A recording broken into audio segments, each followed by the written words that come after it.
Good evening, ladies and gentlemen. Craven County Board of Commissioners regular session for Monday, March the 4th is now in session. Madam Clerk, will you call the roll? Commissioner Bucher? Here. Commissioner Liner? Here. Commissioner McKay? Here. Commissioner Mitchell? Here. Commissioner Sampson? Here. Vice Chairman Jones? Here.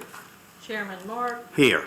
And for the record, because several of us, many of us are remote, County Manager Jack Byte, Here. Assistant County Manager Gene Hodges, Here. Here. County Attorney Ari Grady, Here. Human Resource Director Amber Parker, Here. Finance Director Craig Warren, Craven Community College President Dr. Ray Statz, Present. Craven County Board of Education Superintendent Dr. Megan Doyle,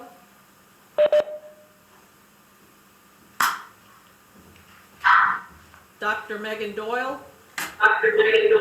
Here. Health Director Scott Harrelson,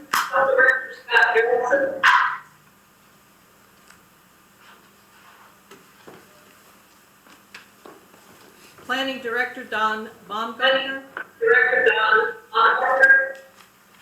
Here. Carts Director Kelly Walker, Economic Development Director Jeff Wood, Here. I'm gonna try again. Here. Health Director Scott Harrelson,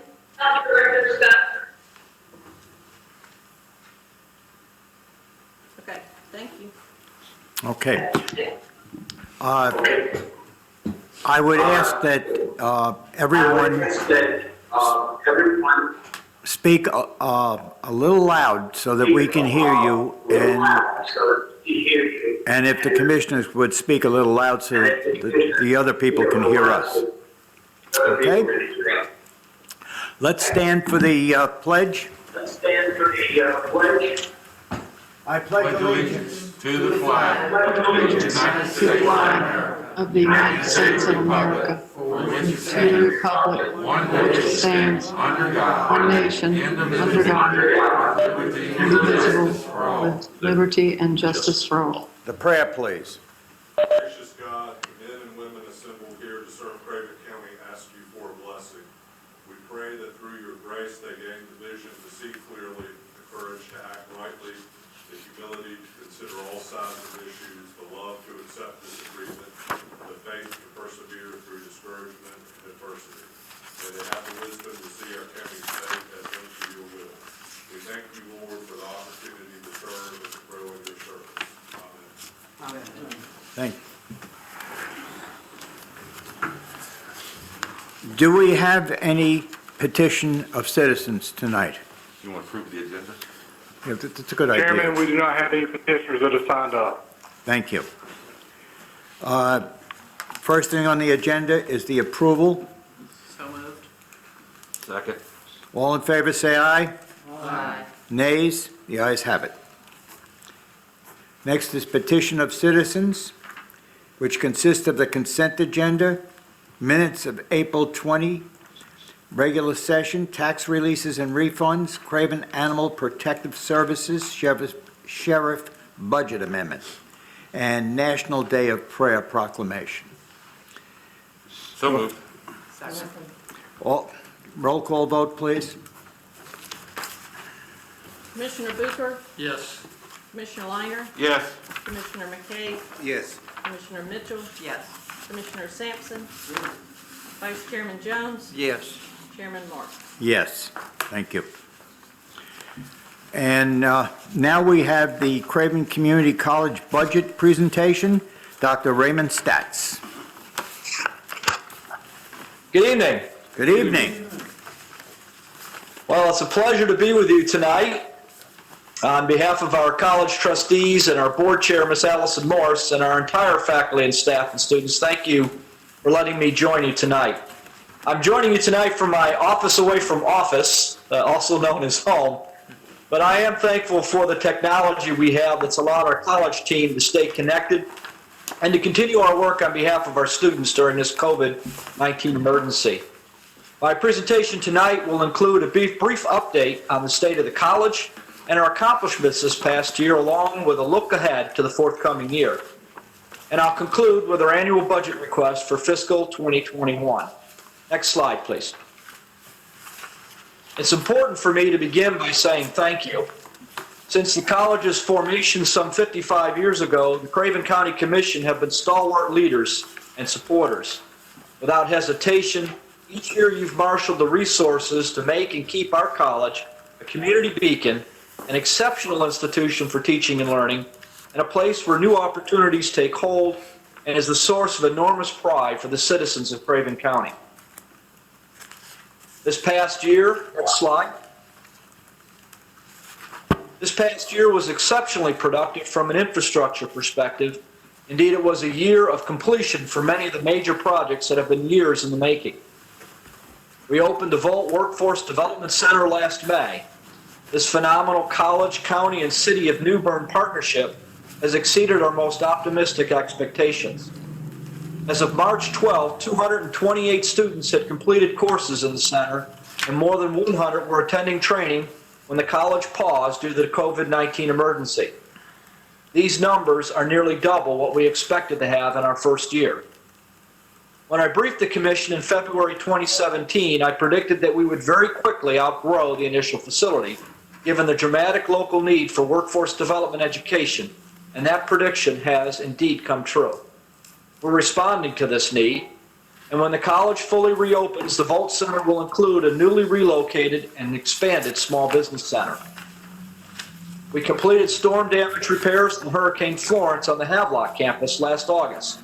The roof damages to the Institute for Aviation Technology exceeded $400,000 to repair the hangar, but they were fully covered by insurance.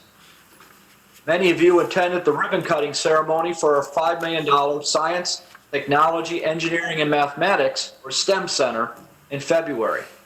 That ceremony culminated a 12-year odyssey from concept to completion. The Havelock campus's quadrangle lawn is now fully realized as well, with its centrist focus, the Veterans Park that was completed in 2017. The Academic Support Center construction is now underway and will occupy the former First Stop location in the Student Center. We continued innovation in our academic programs as well. Our Aviation Management and Career Pilot Technology program took flight with its first cohort of 16 cadets last fall. All of them now have private pilot's licenses and will continue their education through next summer. We started our apprenticeship program with Fleet Readiness Center East last fall. These apprentices are paid as full-time employees while they attend college courses full-time. The first cohort of 36 will graduate this summer, and a second cohort of 20 is queued up for this fall. Next slide. The college saw modest growth last year prior to the COVID-19 induced closure of about 0.5% over the previous year. Spring curriculum courses were largely past the census date when the closure began. However, we will see a substantial decline in the workforce development and basic skills figures from the midterm estimates shown here versus the final figures. To maintain funding continuity to the 58 community colleges of North Carolina, our system office is planning the FY21 budget to be based on these midterm estimates. But there's much uncertainty with respect to enrollments for the forthcoming year. Will we see an enrollment surge that typically accompanies recessionary periods as workers see new unemployment opportunities? Will there be a post-COVID-19 new normal that shifts students to rely more heavily to online programs? Will there be those that defer their education until face-to-face instruction is more widely available again? What will be the impact of the multiple and overlapping state and federal student financial relief programs to our enrollments? The key for our college is our continuing ability to be agile, flexible, and responsive to each future possible state. Next slide. Our partnership and collaboration with Craven County Schools continues to grow and bear fruit. The number of high school students taking career and college promise courses grew by 32% last year alone. Career and college promise students now account for nearly 10% of our curriculum FTE, and for the first time exceeds the FTE for our 2 early colleges. Next slide. Innovative partnerships continue to be the key to the college's success. Last fall, Carolina East Hospital Systems provided significant funding to the college to enable us to increase our nursing cohorts by 20%. That ability to prepare more nurses has never been more critical than it is now. We are good partners to our sister community colleges. We have instructional agreements for us to conduct our truck driver training program at both Carteret and James Front community colleges. The partnerships allow us to expand and gain a better economy scale for this high-cost program, while also giving these colleges a training capacity that would be too costly for them to pursue alone. Next slide. Our Academic Support Center project was made possible by a one-time reallocation of state funds authorized by the legislature a couple of years ago. Work on the center began this past week with the demolition of the former bursar's office. The expanded tutoring, counseling, and advising capacity is essential to student persistence and completion. Next slide. I've already spoken about this incredible new facility. The new Student Center hosts our Early College East and NC State engineering program partners, in addition to new lab and classroom space for our university transfer and STEM-focused workforce development programs. Next slide. We started at the Volt Center with 5 programs last May: HVAC, electrical, construction, plumbing, and small engine repair. We've now added forklift, human resources development, which is primarily soft skills, and advanced tools for manufacturing. Our courses to prepare workforce for manufacturing careers have benefited from last year's donations of assembly line simulation equipment from Moen, Bosch, and Chatsworth. We're working with the City of New Bern to renovate the former city garage on the Volt Complex site. This will give us additional capacity to begin offering diesel mechanic and heavy equipment operator courses next year. Next slide. We've renovated and expanded the campus life area after relocating security functions to Brock Hall.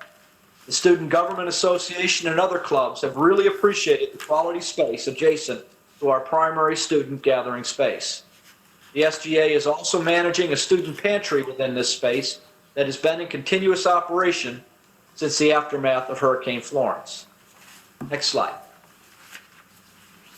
Security, as I mentioned, was moved to Brock Hall on the first floor. This move was accompanied by a substantial upgrade to campus video monitoring equipment.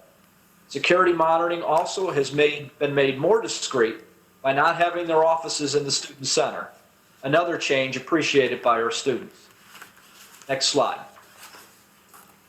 We continued our long-term upgrades to more durable materials that require less recurring maintenance. The refreshed floors in the Student Center and Havelock's IET also help to keep the appearance of these older facilities up to date and professional. Next slide. Maintaining and improving the physical, electronic, and information technology systems are critical to the college. The key card access control system is being upgraded to provide improved physical and remotely controlled security to campus facilities, particularly during off hours, holidays, and during emergency events. We've moved our business functions to the cloud, giving us a real-time backup capability. And we will no longer need to transport physical hard drive backups off-site during our hurricane preparations. We've implemented a single sign-on system for the college, which creates a more secure and maintainable system that is easier for our faculty and staff to access. Virtual desktop computer labs allow us to have more flexible use of our student labs. They can now be more easily configured, upgraded, and secured.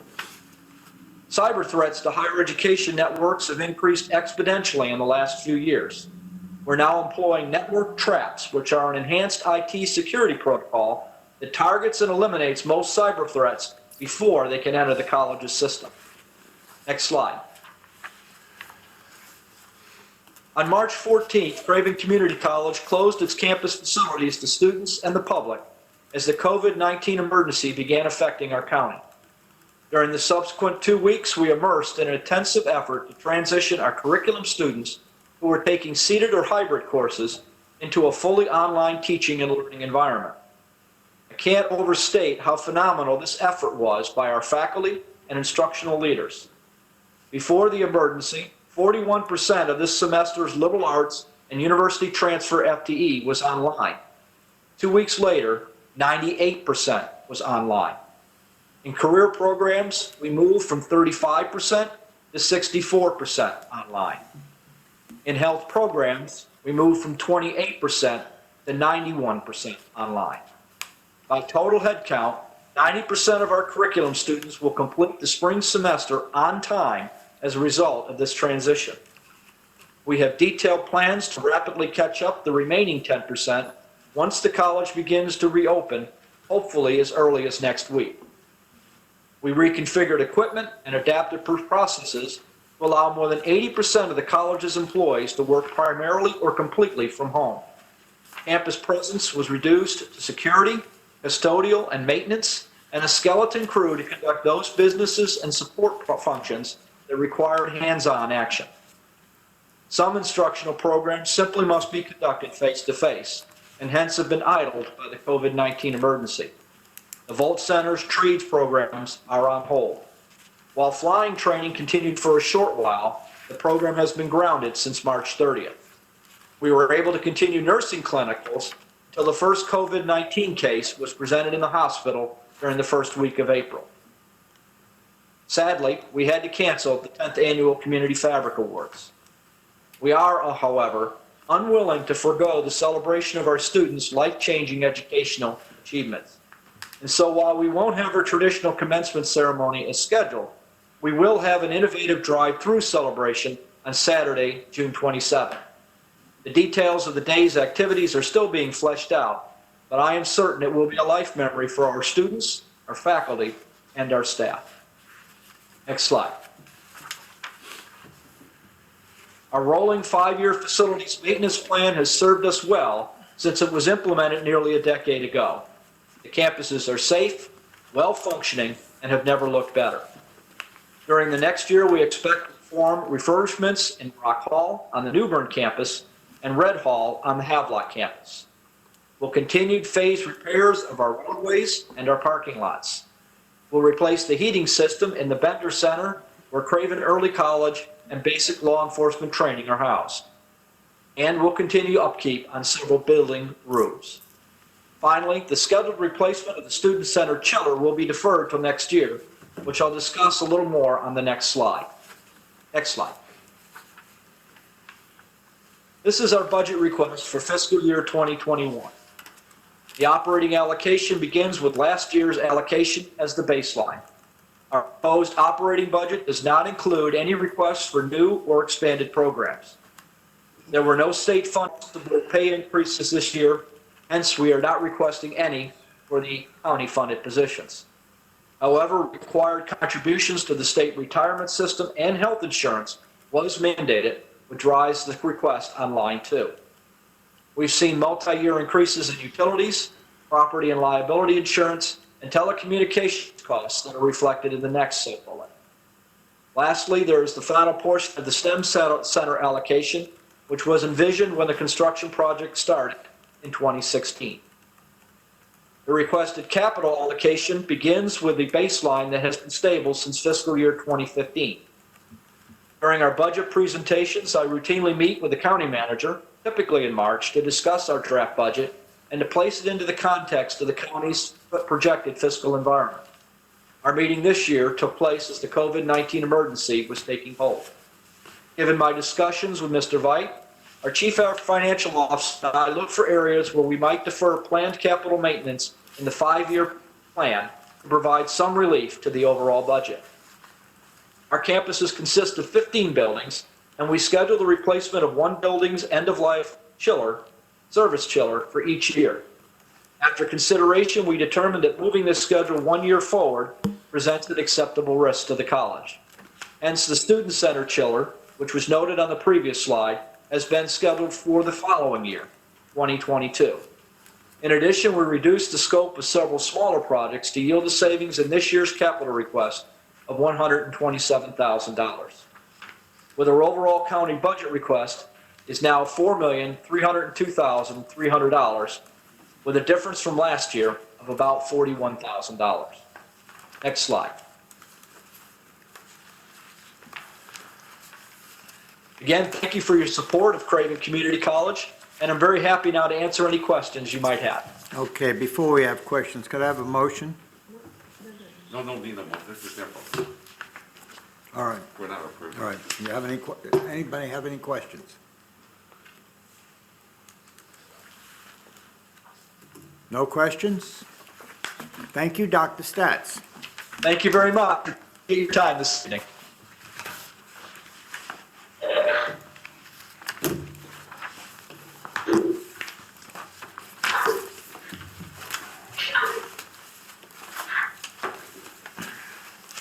Board of Education budget presentation, Dr. Megan Doyle.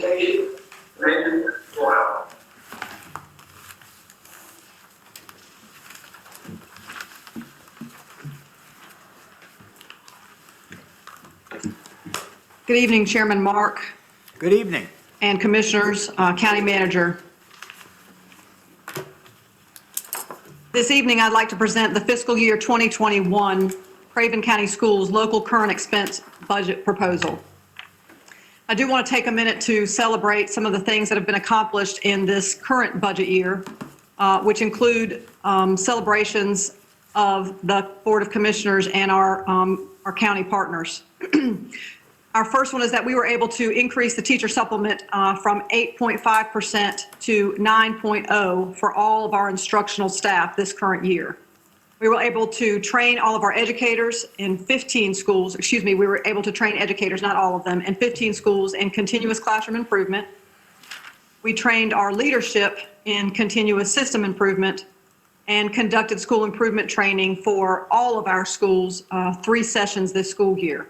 One of the very critical things that we've been working on over the last several years are trying to make adjustments to our classified staff salaries. As I'll share a little bit later on in our presentation, our classified staff have been largely left out of wage and salary increases over the last decade. So this school year, we've been able to begin the process for another set of groups of our classified staff to include our school bookkeepers. These are our frontline employees taking care of the financial health of each of our individual schools, technology staff, our facility staff who have been working very, very hard to maintain the safety and health of our buildings, also for the safety and health of our staff who remain in them during COVID-19, and our finance staff. Our board made a recommitment to continuous system improvement.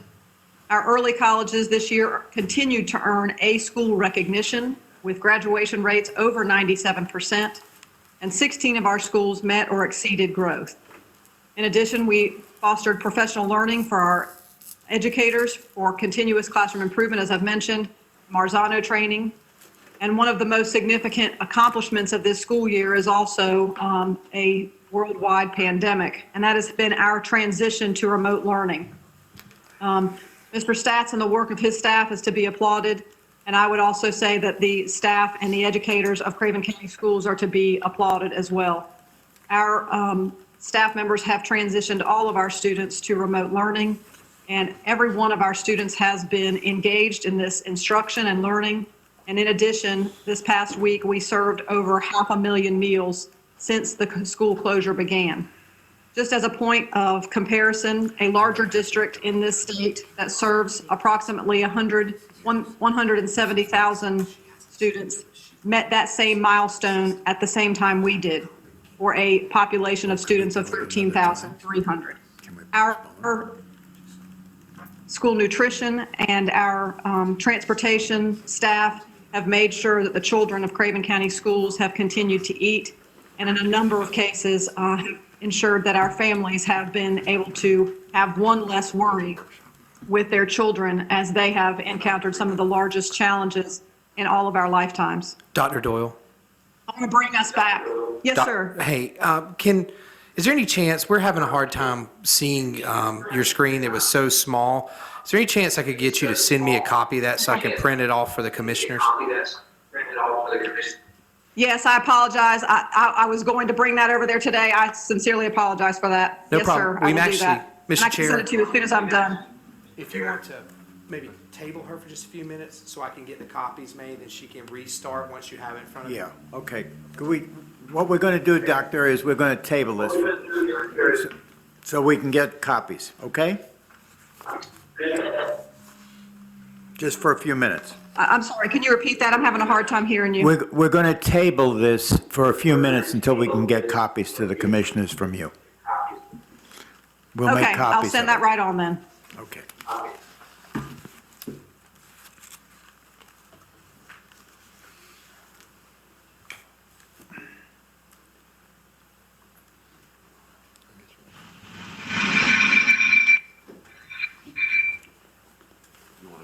Yeah, let's go on to the library.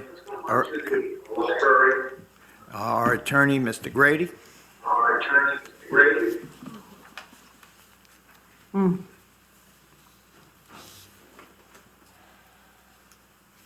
They're all set.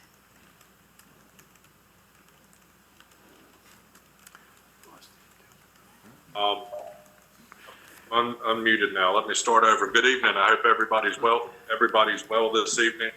On the agenda tonight is a restated interlocal agreement with the regional library system. As the board is aware, Carteret County is withdrawing effective at the end of this budget year, essentially June 30th. That has in turn required us to rework the interlocal agreement to account for primarily that change in membership, and there were a few other fairly minor tweaks to the agreement going forward. But the document is essentially the same document the library system has operated under the last several decades, minus provisions including Carteret County. My colleague Jill Quattlebaum took the lead in this for the library system. And I know several of the commissioners are on that board and county managers on the process also. I believe Pamlico County is considering this agreement this evening. Assuming there's positive action tonight in Mayboro, we'll have our new interlocal agreement, move the system forward. Glad to answer any questions. Yeah, I need a motion. Motion to approve? Second. Discussion. Mr. Chairman, if I may. Yes, Mr. Vice Chairman. First, I want to just commend those that have served on this transition committee. From Craven County, we've had Commissioner Liner and the chairman and myself. From Pamlico County, we had their chair, Ms. Pat Prescott, and their vice chair, who served also. Ms. Kat Clowers, who is our interim director, she's worked very tirelessly, her and Ms. Jill Quattlebaum, who's our attorney, to make sure that we have a document that everybody felt comfortable with, but also that the state library system felt comfortable with. This was sent to Raleigh, and the state library system, they looked at it and they felt really good about it. Several things that they commented on was, one is about the withdrawal. There are some changes in here as far as that, the provisions for withdrawal. And I think that, if we decide to ever cease as a region, that it is fair for not only Craven, but also for Pamlico County, the way that these provisions have been outlined. Also, you will see in the document that you have there before you as far as this agreement, Craven County will have the majority of seats on this regional board. We will keep 4 seats, with Pamlico keeping 3. They were willing to do that, and because of the number of libraries that we have in Craven County and citizens versus them. One thing that I would just point out to you is that we're not ceasing as a region. Because if you approve this tonight, we're not ceasing. Carteret County is pulling out, but if you approve this tonight and Pamlico approves it, we will continue on. Nothing changes as far as our standing with the state other than our name going forth. And we will continue to reap the benefits I see it, by being a region due to the funding that we get from the state that is given to regional libraries. I appreciate the opportunity that I have to serve on there as Mr. Chairman, and since serving, I've been elected as the chairman of the CPC. A great group of individuals. We hate to see Carteret County move on, but they felt like it was in their best interest. And as a result, we're going to continue to move on. And so with that being said, Mr. Chairman, I definitely support this agreement that's been drafted. A lot of thought process has gone into it, and I feel like it is a good and fair document. Yeah, I want to thank the Vice Chairman who spent an awful lot of time on getting this accomplished. We have a motion and a second. All in favor, say aye. Aye. Nays? Ayes have it.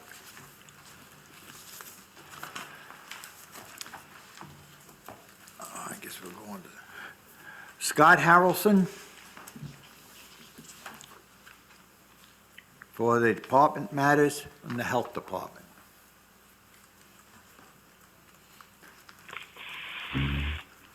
Good evening, Commissioners. Good evening. I appreciate you letting me come before you this evening. I have 4 agenda items to bring forth. The first of which is some new fees for our COVID-19 response.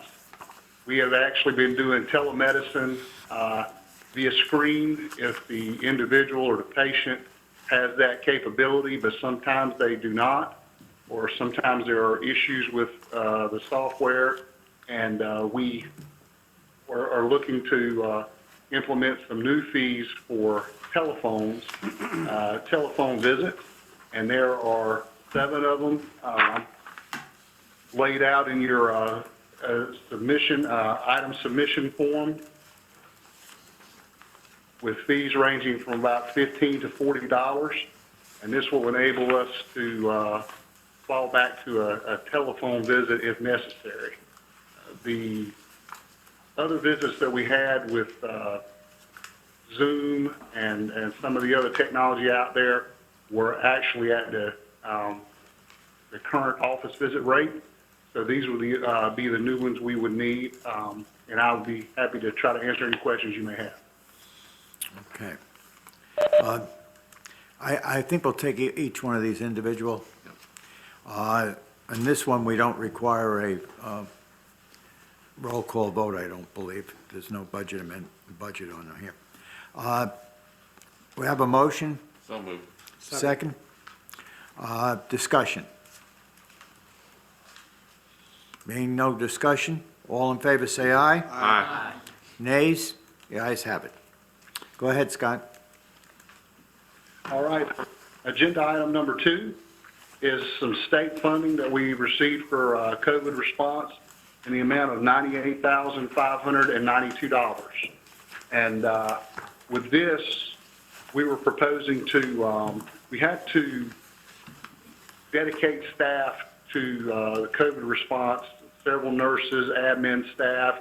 We actually had some contract staff that assisted us with contact tracing, with setting up the drive-up clinics, because during this whole time, we have maintained our health department clinics. We've kept them all running. Now, they're at about 60% capacity of what they normally are, or they were. They're ramping up now. We're closer to between 80 and 85. So during the response, we were doing the additional test and also the contact tracing. We were able to, we will be able to use some of this money to cover the cost of some of the staff and also some contract. And we also would like to purchase some personal protective equipment, the face shields, the N95 masks, the gloves, the isolation gowns that our staff's been using and probably will be using for some time. We're still doing testing. We actually did four COVID tests today at the health department. And this will do a couple of things. It will pay for the staff because state funding for communicable disease for the year is about $6,400. Go a long way to paying for the 3 communicable disease nurses and the other staff we've assigned. We've actually had a local call center for people to call and ask questions. That's still ongoing. And I'd be happy to answer any questions on this funding as well. Okay. I have a motion for additional state funding. So move. Discussion? Anyone have any questions? Roll call vote, please. Commissioner Booker, Yes. Commissioner Liner, Yes. Commissioner McKay, Yes. Commissioner Mitchell, Yes. Commissioner Sampson, Vice Chairman Jones, Yes. Chairman Moore. Yes. All right, Scott, go on to C. Thank you. This is another pot of money in the amount of $57,573 that came to us for COVID response through HRSA.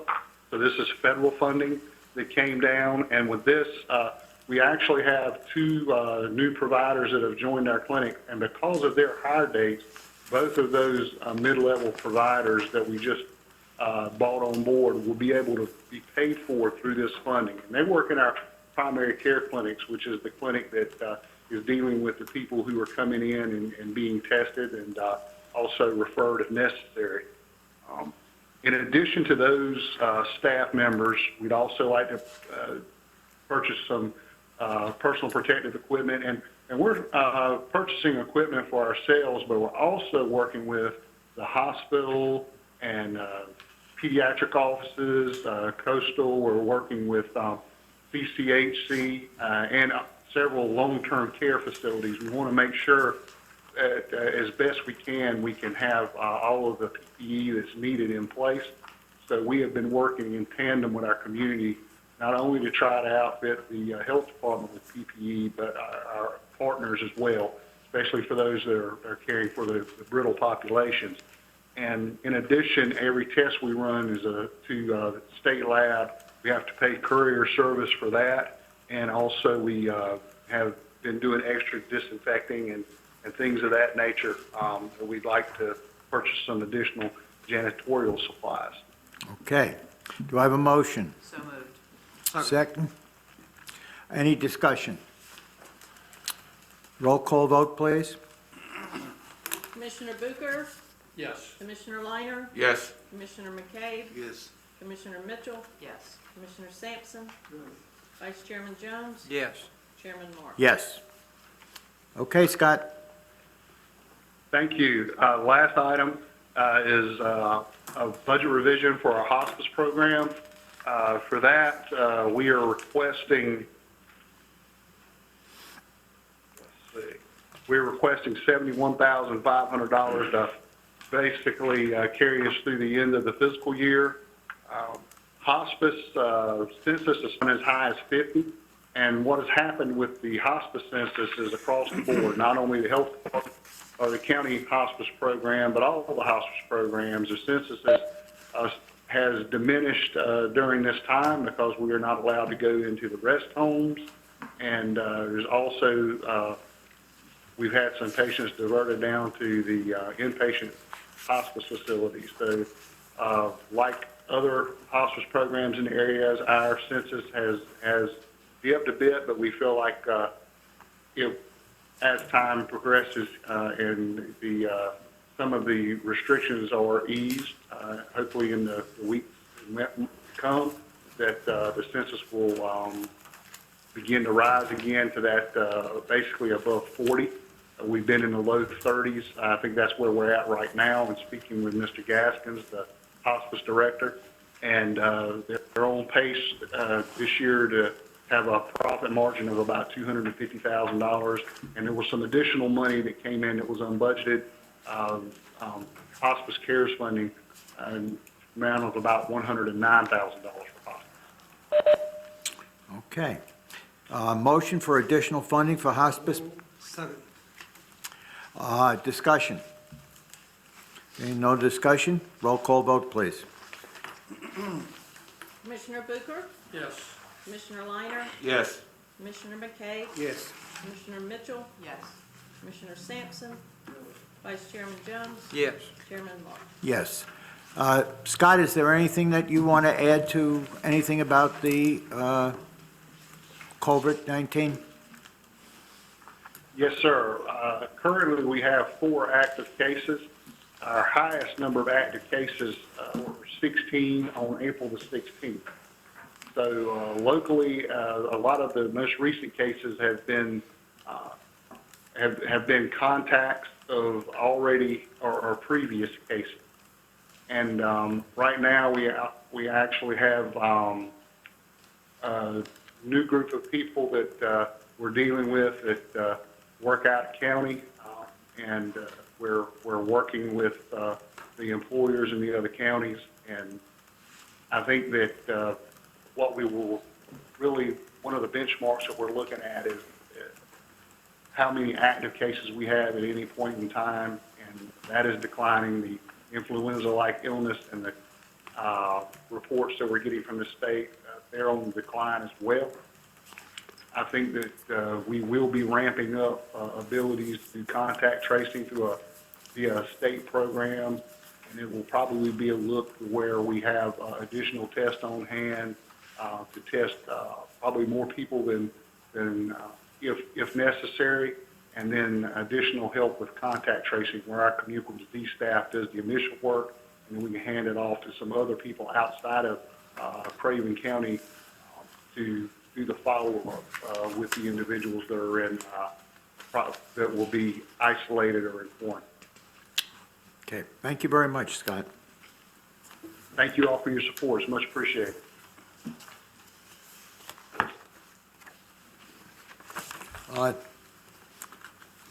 Dr. Megan? Yes, sir. I think we're ready for you.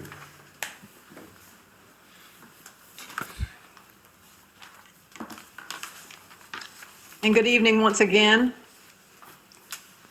Good I've evening. changed locations, so I'm hoping that's a little bit better for your sound. Would you just confirm that the sound is a little bit better? Yes. Okay, very good.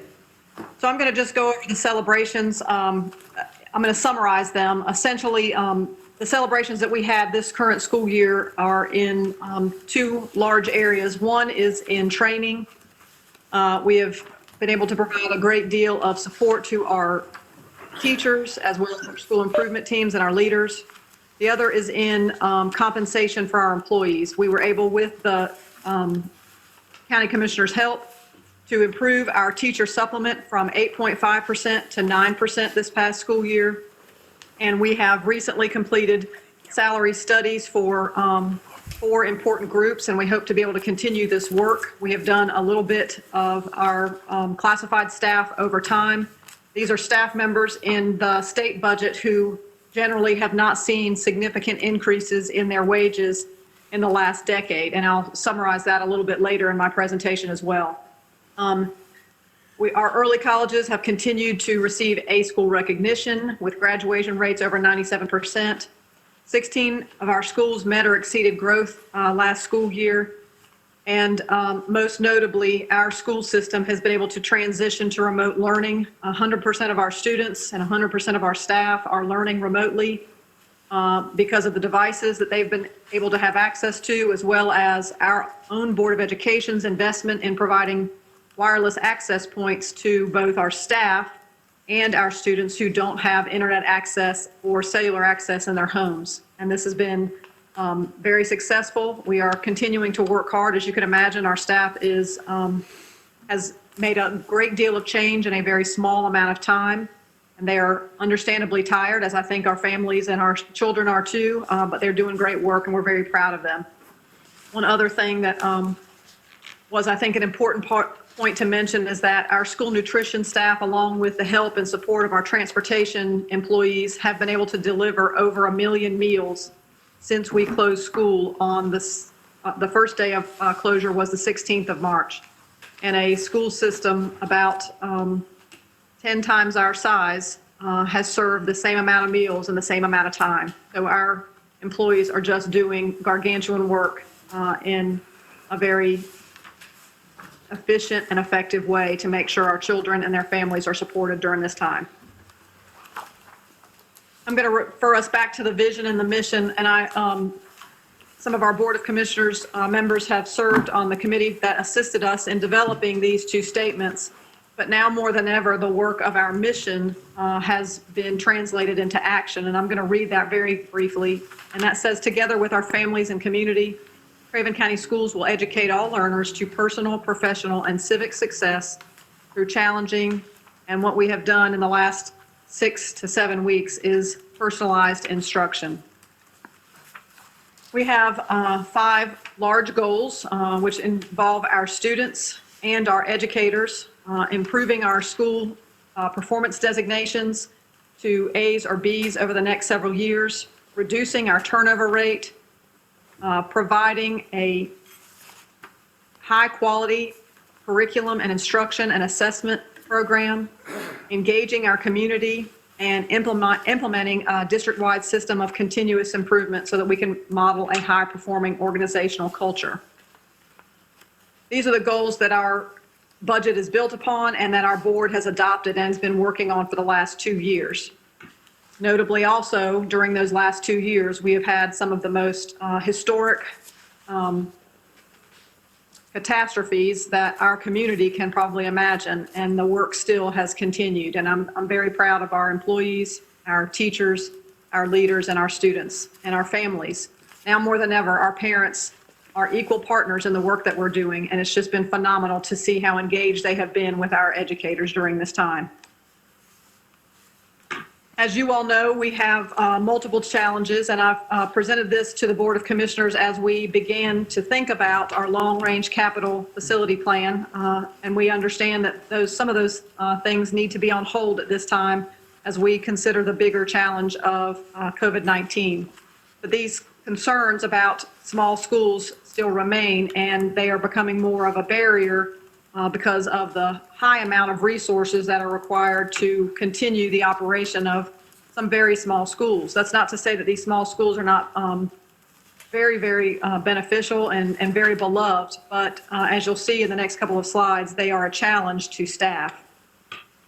And so the case study I use is that of J.T. Barber Elementary School, who in fiscal year 2019 had 330 students, and as you know, we had Hurricane Florence, and that enrollment has decreased a great deal because of the loss of housing in the area that surrounds J.T. Barber to 230 students this current school year. Well, when we allot teachers in kindergarten, teachers are allotted 1 to 18 students. In first grade, 1 to 16 students, and in second and third grade, 1 to 17 students. What you see there in the first column is the number of students there are in kindergarten through 5th grade. So 37 students in kindergarten, 53 students in first grade, 32 in second grade, 31 in third grade, 36 in 4th grade, and then 31 in 5th grade. And you can see when we apply the allotment formula to each of those, the second column is the number of teachers that they earn based on that number of students. You also can see that there are not particularly round numbers, especially as we get into second and third grade. And then you can also see that in 5th grade, because the ratio of teachers to students 1 to 24 is higher, you can also see how we only really rate or can expect 1 teacher in that 5th grade for a number of 31 students, which poses challenges also when our Board of Education is committed to continuing to provide art, music, and physical education. Our local Board of Education asks us to allot teachers to our elementary schools, middle schools, and high schools to make sure that they can have those options and those resource classes, also to make sure that our general education teachers have some time to plan. But the state of North Carolina only allots us resource teachers for grades K through 3. They are not allotted. In fact, we get no teachers in grades 4 through 12 for any of the elective coursework except for career and technical education. And so as a result, we're constantly having to make concessions or compromises to figure out how we're going to ensure that that art, music, and PE happens.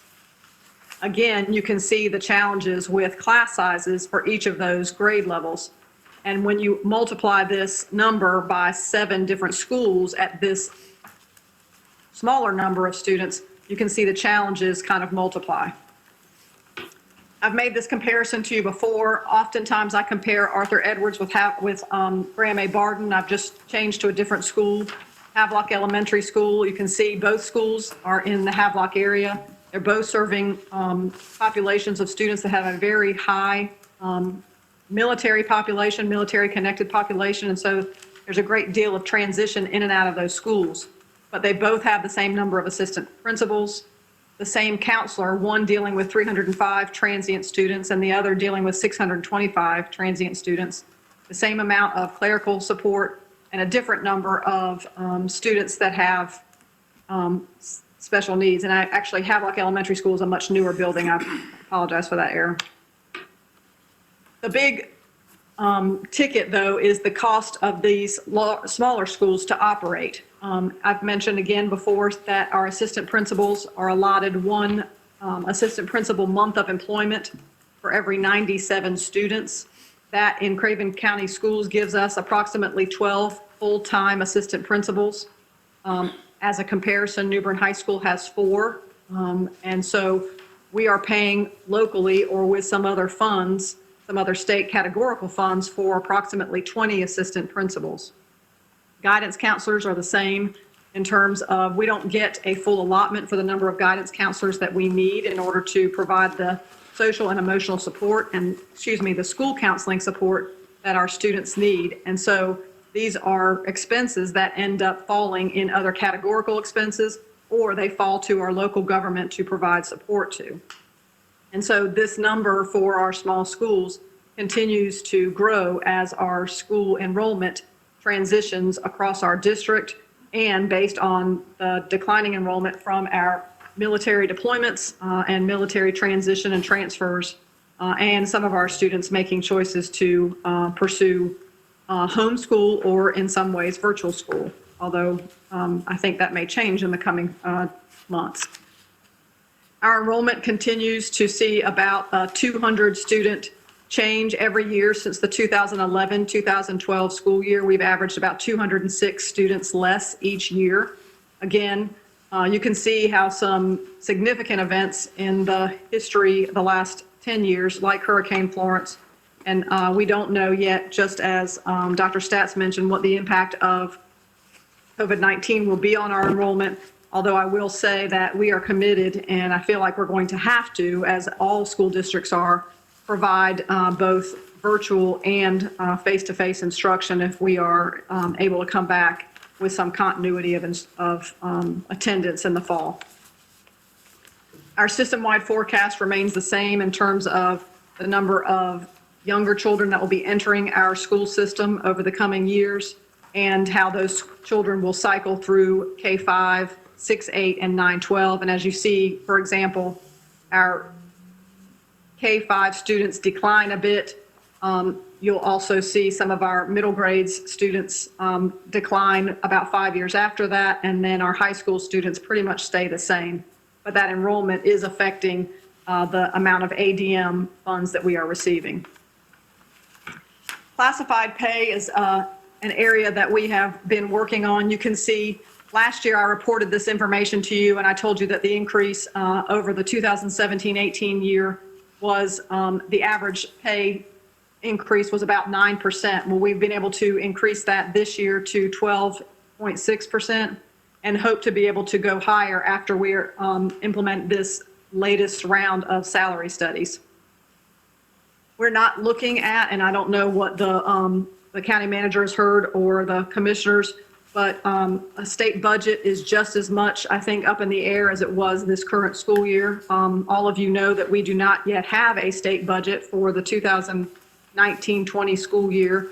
And so although we had allotment projections for certain amounts of money, those projections remain that until a budget is adopted. I'll show you at the end of my presentation what we're projected to receive in low wealth funding because of the much increased effort of our local Board of Commissioners. However, we're not seeing the fruit of that labor yet because the state has not adopted a budget that allows a change in that allotment formula for us. You can see, though, that we're beginning to make an improvement in our teacher turnover rate. It is small, but we are happy that we're starting to see this number turn around. You can also see that as we're going down, the state of North Carolina's attrition plus mobility rate is going up. And so what you're really seeing is teachers are moving around in great deal because the teacher supplements are beginning to change in different areas. And we are benefiting from that because our teachers are either, one, staying with us, hopefully, or we're also benefiting from receiving teachers that are coming to us because we're able to recruit them. As you all know, in this coming budget year, we have the challenges of COVID-19 moving into the future.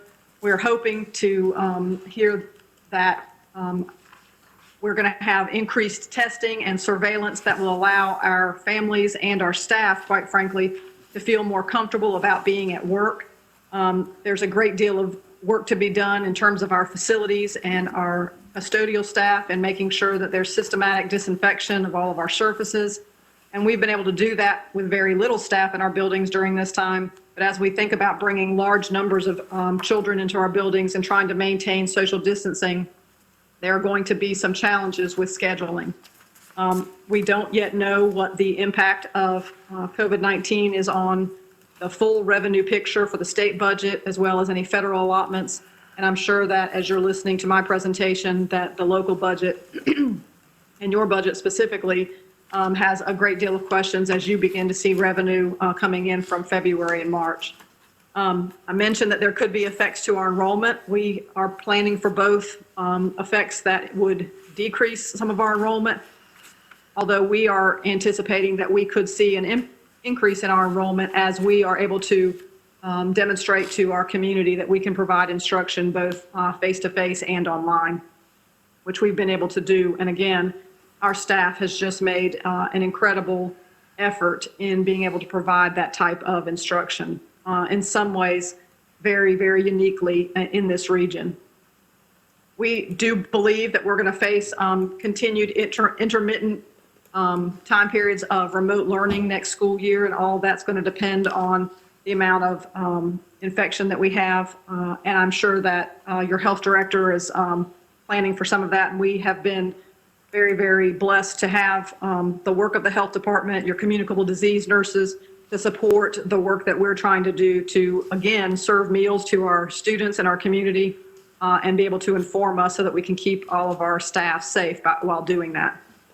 We also know that we're going to have some health-related costs for definitely our school nurses, our custodial staff, but also some of our teachers that are dealing with students who have significant health challenges, and trying to make sure that we provide the PPE that they're going to need to be protected doing their work is going to be critical as well. Finally, you will not be shocked to see that we have significant increases in our retirement costs and our healthcare costs per employee. You can see there's a $1 increase in healthcare per employee, and you can see that increase over the last 3 years from $6,104 to, we're projecting this coming year, $6,647. We've lost impact aid revenue over the last several years since 2013, although we are projecting a little bit more impact aid in our revenue projections for this coming year. And again, 1.74% increase in retirement. So our retirement rate is 21.44%, which is very, very high. Our Board of Education adopted the local current expense budget on April 23rd. Again, our priorities came from our strategic plan, focusing on improving literacy. And I want to stay here for just a second. If you think about the current third grade students in Craven County, those students have experienced in their kindergarten year Hurricane Matthew, a pretty significant snow for Eastern North Carolina in their first grade year. Their second grade year, they experienced approximately 2 months and some change loss of instruction to Hurricane Florence. And now in their third grade year, one of the most formative years of their reading life, which is one of the most important skills they can have, with COVID-19. And so literacy has got to be a focus for us, and figuring out as a staff how to provide that literacy instruction, whether students are with us in the classroom or if they're communicating with our teachers remotely.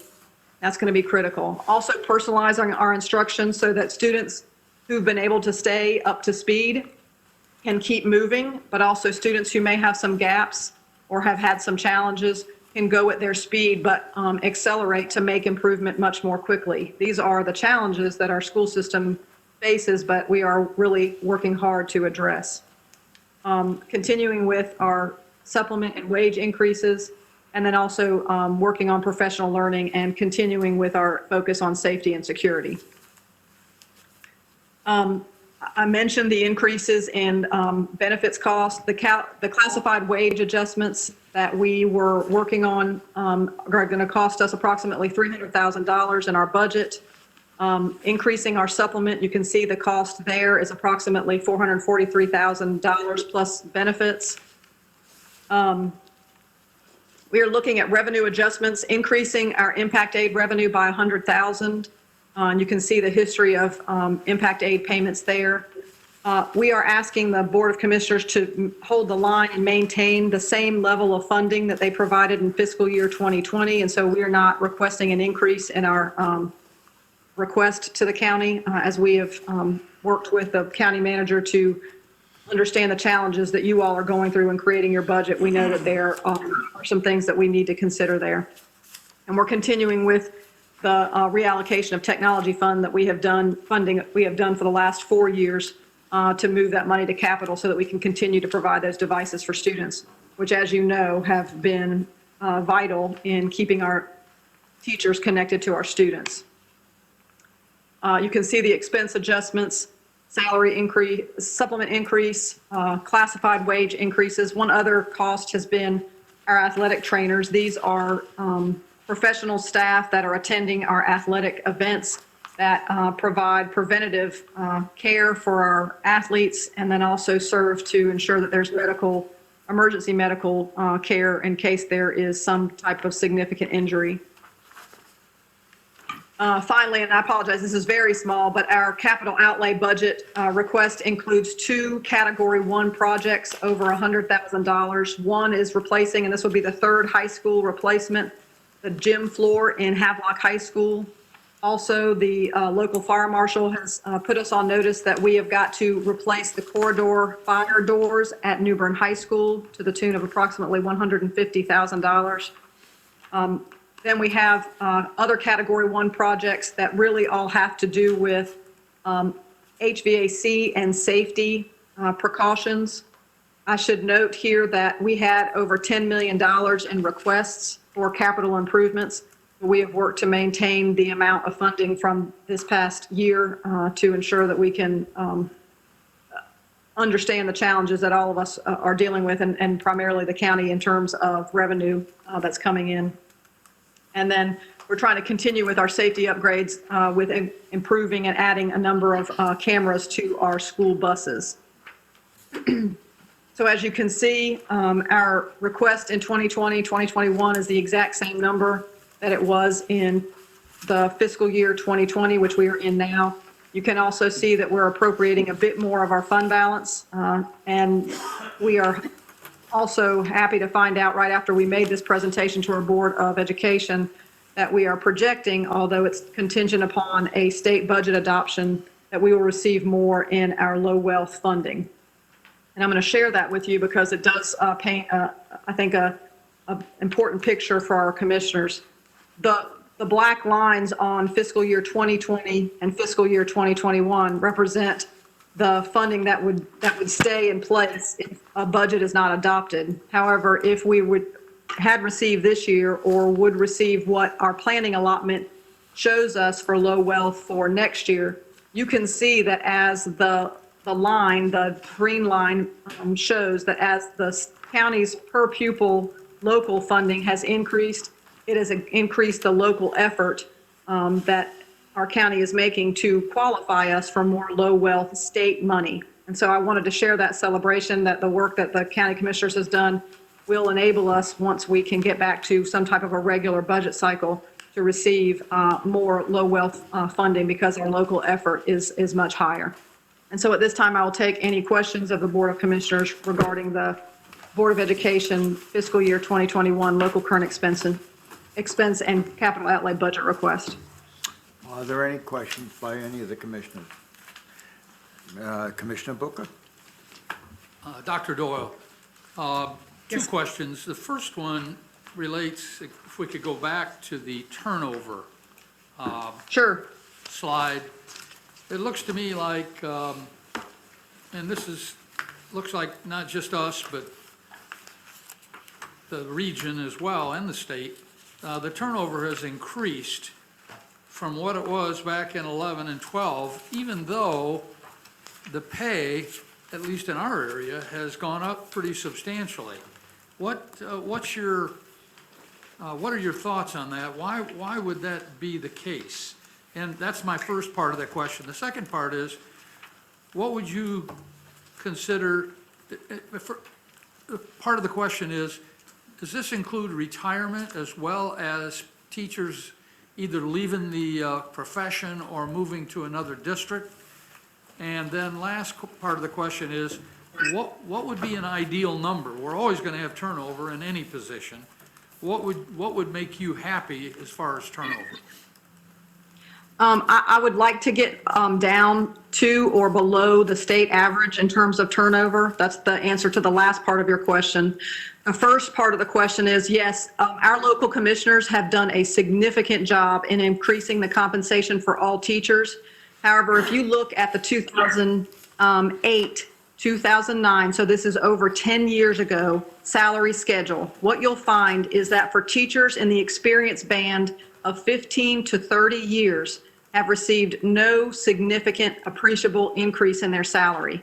So someone in 2009, if they were, let's say, a 20-year teacher, to now, where they're at 30 years, they're not making very much more money. In fact, the current 30-year, or it's actually the highest part of our salary schedule now, is 25 years of experience, would make $50,000, I think, $500.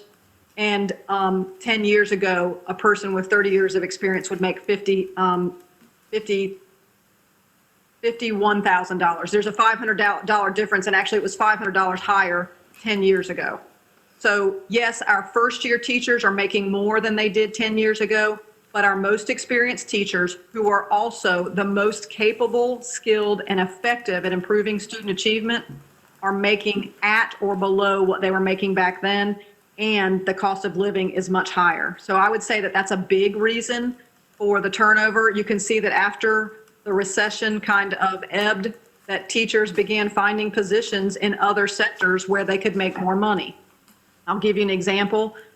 If any one of my teachers, and I don't want to encourage this, were to look for positions on the county side of employment, they would find much higher wages and need less education to do it.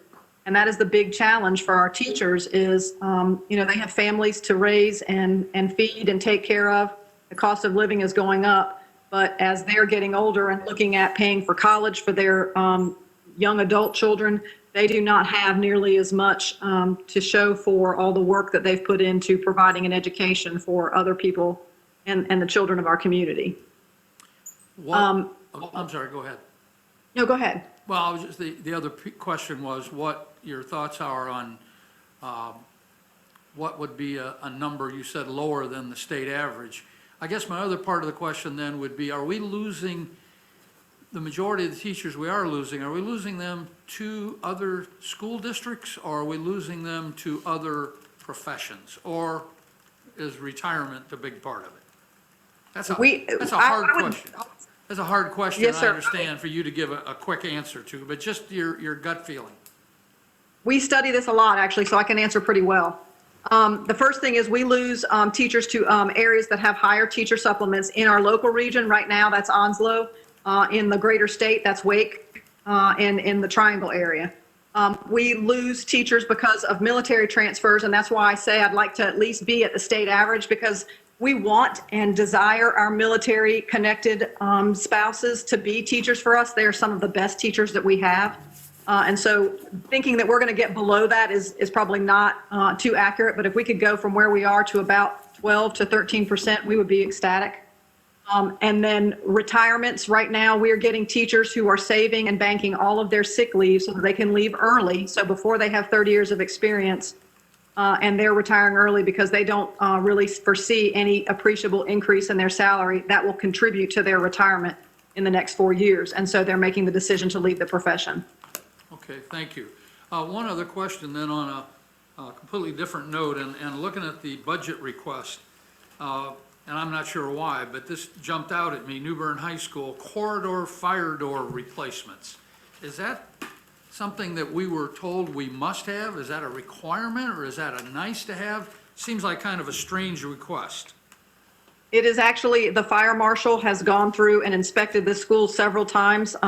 New Bern High School is now almost a 40-year-old building, more than a 40-year-old building, and the fire doors, which are the large wooden doors that separate the main hallways, the mechanisms that are at those doors are breaking down, and so that poses a risk, and the core of those doors is kind of failing at this point too, and so they're not posing the same level of security and safety during a fire that they would be. And so this is what's happening in all of our buildings, in that the older they get, there are needed replacements, and some of them have to do with those types of safety features and infrastructure.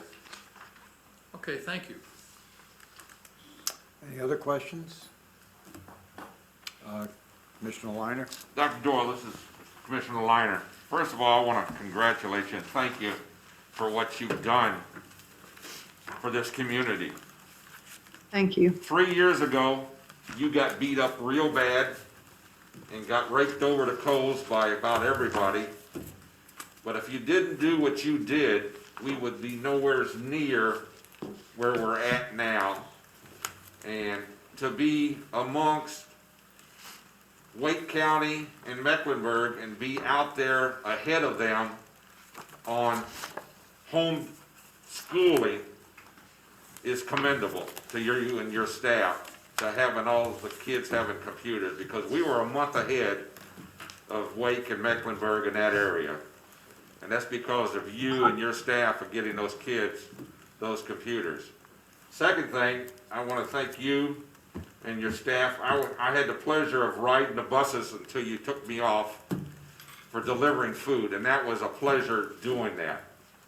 And they are a hard-working group of people out there that's running your nutritional program at those schools, so thank you for that. Vice Chair, I'd like to say that all of the credit goes to our teachers. I wish that we were in a situation where you could see what was going on from our senior class all the way down to kindergarten and pre-K classrooms, where teachers are able to deliver instruction to their students at a time that we know is very uncertain. I also have to say that we could not do this if it was not for parents. It's very fitting that this is Teacher Appreciation Week, because our staff has done a phenomenal job. Chairman, you want to say something? Go ahead. Dr. Doyle, this is Jason Jones. First question is, with your virtual learning, what percentage of Craven County students are participating in that? We have been able to get contact and engage 100% of our students. We're not engaging with 100% of our students every day. I would say right now we're averaging about 85 to 87% of our students are engaged daily. And that's about 3% below what our general attendance is, 3 to 5% below. But that's still pretty high, considering I think what I'm hearing from some of my colleagues, as well as considering the challenges that our families are confronting every single day. And I commend that. That's a great number. Do you think some of those challenges are due to the lack of internet service across the county?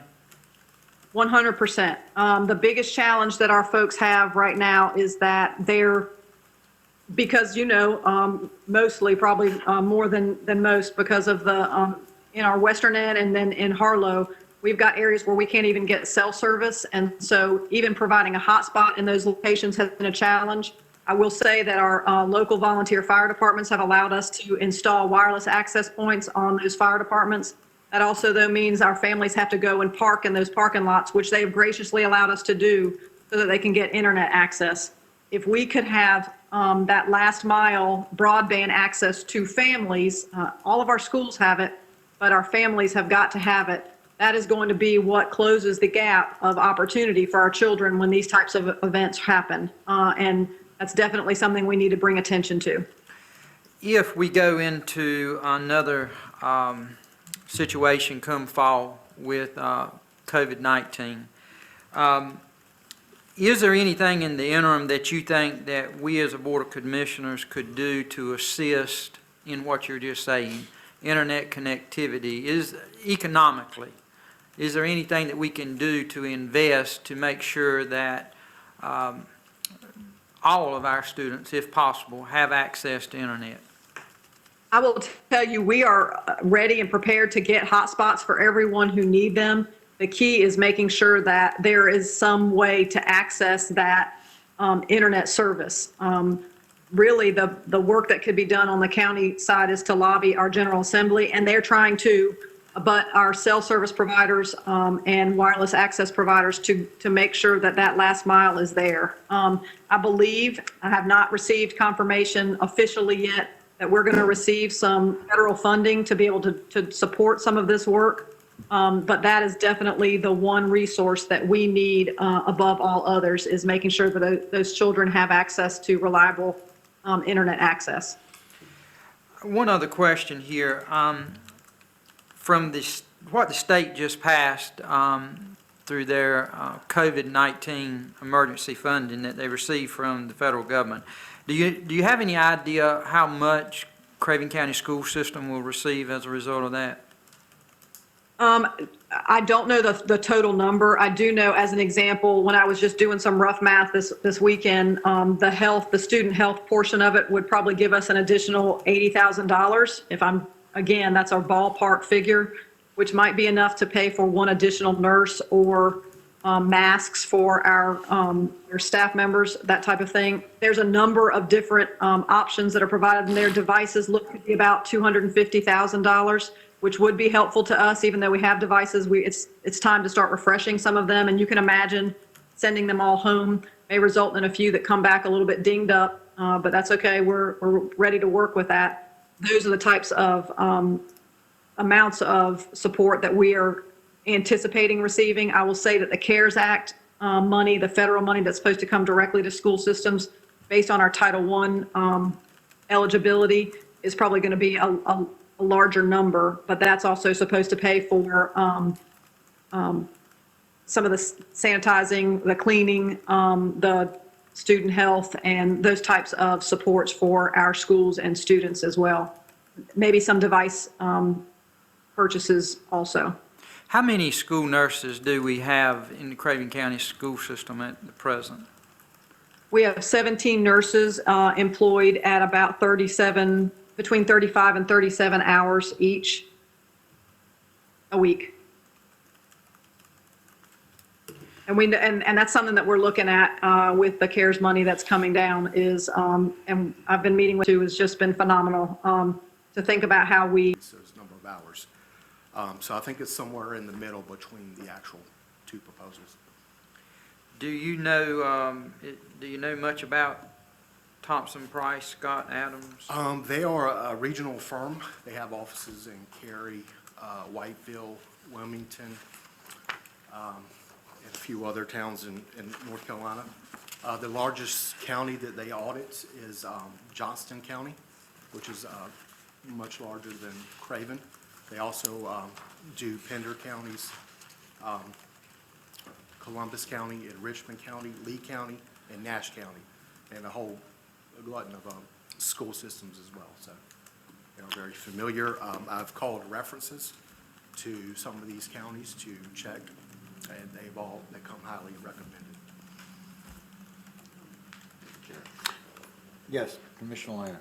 Mr. Jones brought up a good point. I mean, if you're saying it's somewhere in the middle, 850 hours, is there going to be an additional cost added to this? Not without the board's approval. Excuse So me? if there was some additional cost that the firm experienced, they could come back and request it. But right now, this is the agreed amount of price that they are proposing to perform the audit this year. Yeah, but what I'm asking, you're already admitted that it's probably gonna be somewhere between 800, probably more. Normally, it's what it's been doing. So they don't have any leg to stand on. It's gonna take them 825 hours. They're gonna get paid this contract regardless, they only bid 639 hours. Correct. They do have, of course, different firms have different resources and staff they can apply to the contract. For RSM and versus this group, they may have more people on site. They may could do it in a shorter number of hours, which is why they are proposing less hours to complete the audit, perhaps. Okay.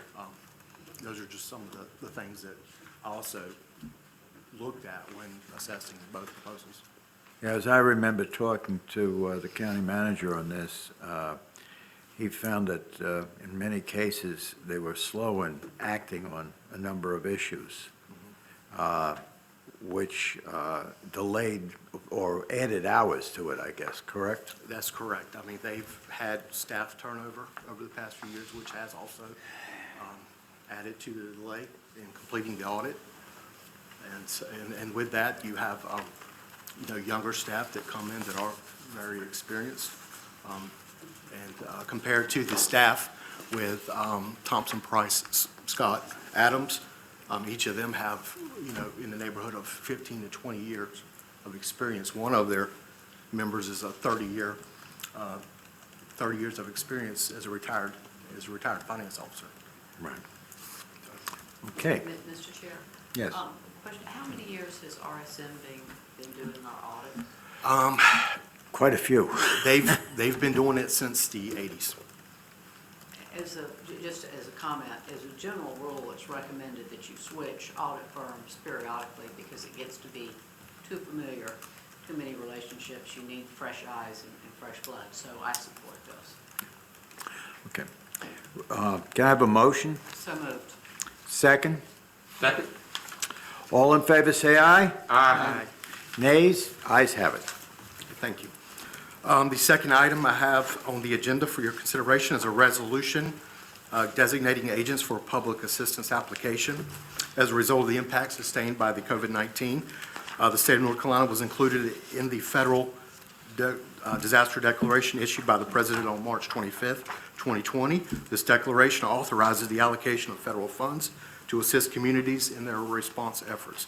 As part of the public assistance application, the North Carolina Department of Emergency Management requires the adoption of the resolution shown in attachment 10B in your agenda packets by the governing board, which designates the applicant's primary and secondary agents.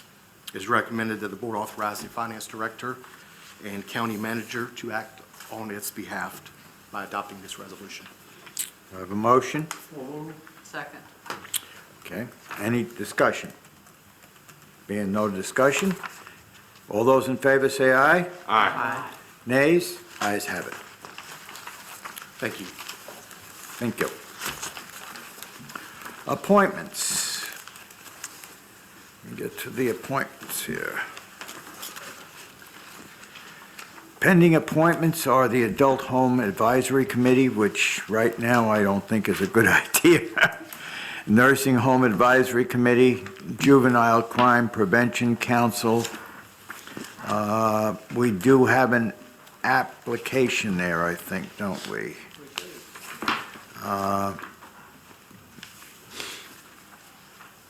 Do I have a nomination on that? I'll nominate. Stephen? All right, unanimous.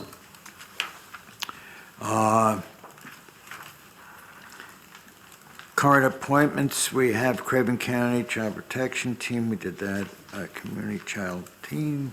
Emergency Medical Service Advisory Council, Jonathan Stephen seeks reappointment. So moved, Mr. Chairman. All right, unanimous. Caroline East Healthcare Systems, I will hold off on this. I'm waiting for a letter from them. Nursing Home Advisory Board, Peter Geisler seeks reappointment. I'll nominate. I nominate William. Okay. Peter Garson. And the Craven Aging Planning Board, Caroline Bland seeks reappointment. I'll make the motion. Okay, unanimous. Upcoming appointments are Emergency Medical Services Advisory Council, Havelock Planning Board, Juvenile Crime Prevention Council, Craven County Tourism Development Authority, Coastal Carolina Regional Airport Authority, Craven County Social Service Board, Fire Tax Commissioners, Nursing Home Advisory, Craven County ABC Board, Eastern Carolina Regional Housing Authority, New Bern Planning and Zoning Board. Okey-doke. The County Attorney's Report. Ari Grady. Mr. Chairman, Commissioners, good evening again. For your consideration this evening, we have an initial offer on real property owned by the county through a tax foreclosure. The tax parcel number is 90615. There is no assigned street address on the property. It's basically landlocked. The offer is in the amount of $1,300. The original taxes and cost of collection, what the current tax value is $4,730. Recommend that the board accept this offer, and if you do so, we will publish it for upset bids and hopefully be back for the board for final approval as quickly as possible. Okay. Commissioners, what's your desire? So moved. Second. Okay, motion is second. Any discussion? All in favor, say aye. Aye. Nays? Ayes have it. Thank you, sir.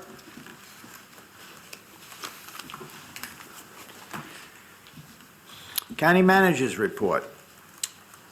Mr. Chairman, thank you for the opportunity. I have 3 items tonight, and I will start with the best news, which is I forwarded an email to you this morning, and I wanted to congratulate Nan on camera for being a certified clerk. She passed her school, and we're really proud of her. She put a lot of hard work into that. She's doing a great job as the county clerk, so just wanted that for the record. Where's her graduation uniform? Well, we have to do a Zoom meeting for graduation now. The second thing is something that unfortunately did not meet the agenda deadline. Last Thursday, Emergency Services Director Stanley Kite was notified that the county had received an emergency management performance grant. This is some COVID-19 supplemental funding that came down from the federal government. This funding was in the amount of $12,000. It does require a dollar-for-dollar match to the county, meaning if we use $12,000, then we have to put $12,000 of our own money or subsequently down to what the expenditure cost is. We'll, of course, bring this back as a budget amendment, but in talking with Mr. Kite and Mr. Whitford in emergency management, there is one piece of equipment that we've had our eye on for some time, particularly back to Hurricane Florence, and then most recently the Casey Hathaway Search and Rescue, which is a tent. It is a tent that can be more field operated where our RV command center cannot access those areas. This tent is not something you would buy at Walmart. It's a more industrial size. Commissioner Liner reviewed it, more military grade style. One of the reasons that it does have a higher cost at $24,000, which would take the $12,000 we're granted and then $12,005 is because it does come with heating and air. So, for instance, with the Casey Hathaway search, it was very cold at night. We had searchers going out in different patterns. They would need a place to come back. Most of them were either having to get in their vehicle or try to crowd into Bob. This would be something we could take out in the field. They could get in, warm up, get back out, the next crew goes. We can use it for training. We can use it for hurricane relief. We can use it for COVID-19. For instance, we had to borrow a tent at the health department. We were doing some of the roadside testing. So there's a practical use to it. My belief is a return on investment would be one event, because if we don't do this, we'll basically be renting this type of tent in the open market if we can get it. Based on the event, that may be more challenging. So before you, what we're requesting tonight is permission to go ahead and apply and accept the grant. We do have to notify them next Thursday, so we had a grand total of 7-day lead time here. But I'd like your blessing to move forward, of course, coming back when we know we actually have everything in hand and having you adopt the budget amendment to move forward. Chairman, I'd like to make the motion that we accept. Second. We've got a motion second. This is a military grade tent. If anybody has been aboard Cherry Point the last 2 weeks, they've had operations with these. They've had them all set up down there. This thing will sleep 100. It's nice, it's big, it's easy to set up. It doesn't take much time at all. And looking at it and what we've got coming in from COVID-19, I know the citizens are not gonna like hearing this, but it's gonna be federally paid for. We're gonna pay for it up front, but when we get the COVID-19 money in, we'll just pay ourselves back. So it's something we could have used out when we had the child search. We could have used it 3 times in the last 18 months. We would have had an application. That doesn't include any training. That's real life events. All right, we have a motion and a second. Any other discussion? Being no other discussion, can I have a roll call vote, please? Commissioner Booker? Yes. Commissioner Liner? Yes. Commissioner McKay? Yes. Commissioner Mitchell? Yes. Commissioner Sampson?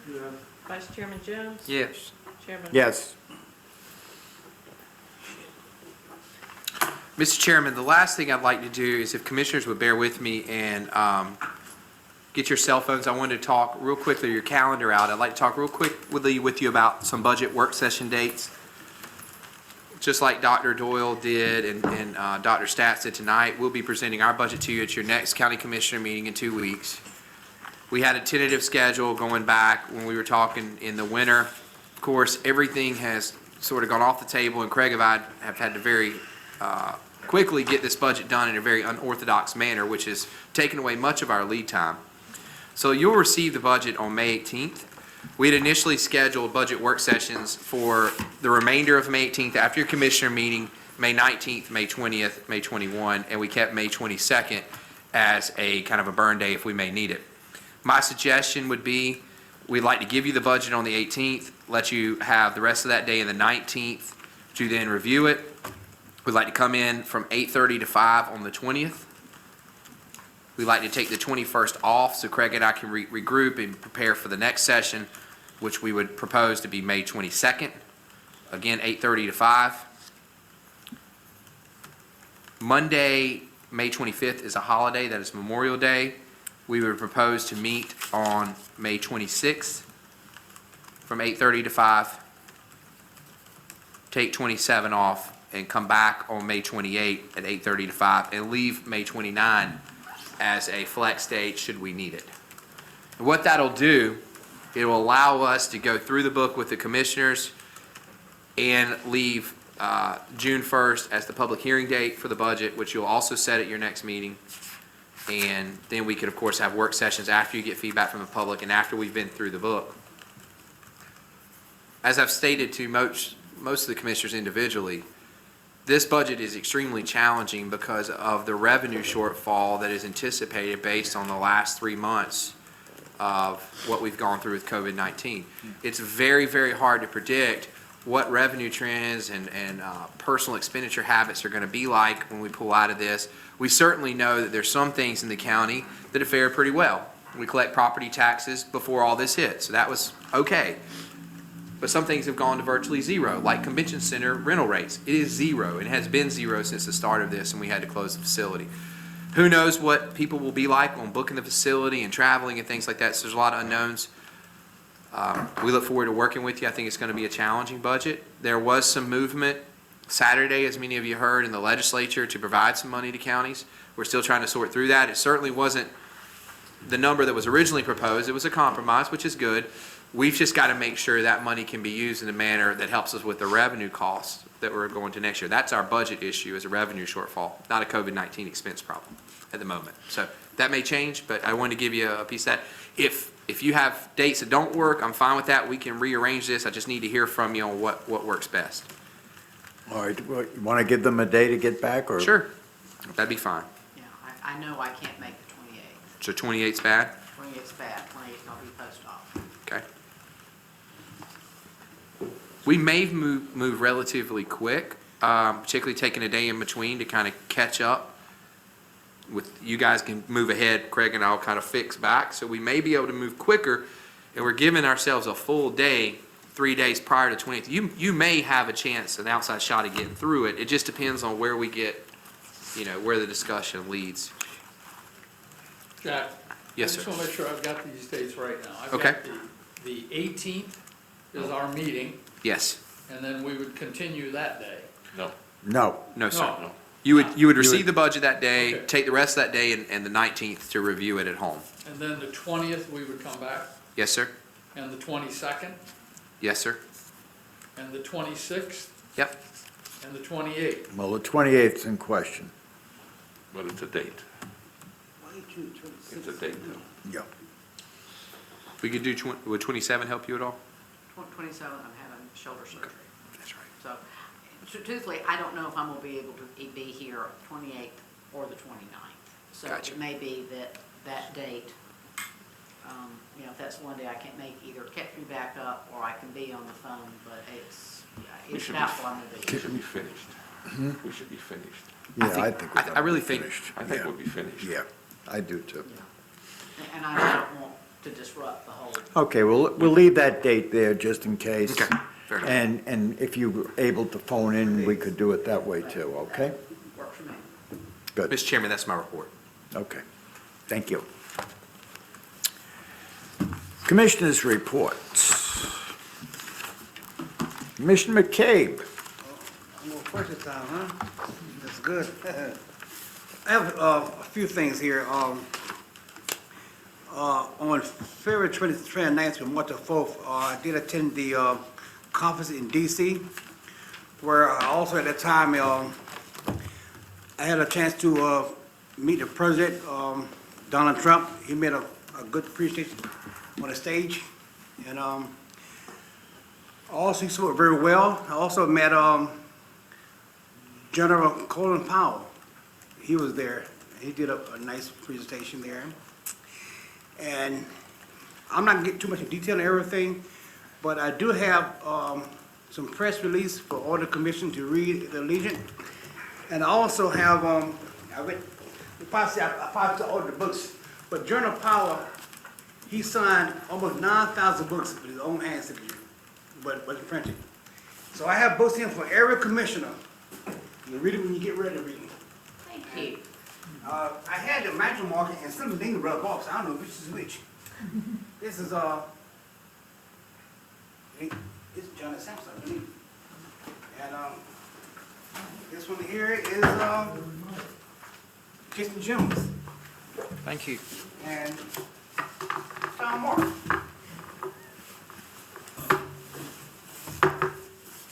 This is Johnny Sampson, you got somebody Johnny Sampson.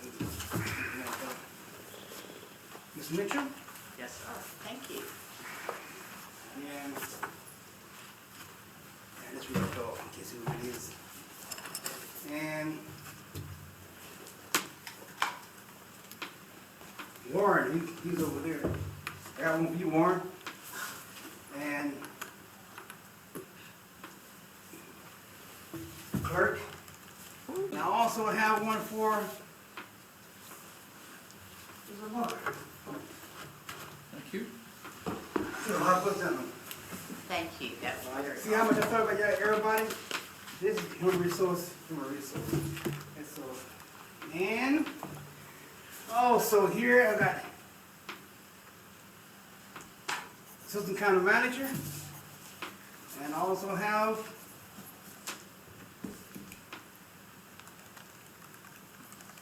some county manager, I believe. Mr. Jack, what are you doing today? Oh, George Lyle. So everybody have a book, right? Yep. And these for, And you couldn't read that. boy, yours, I couldn't see down for the last one.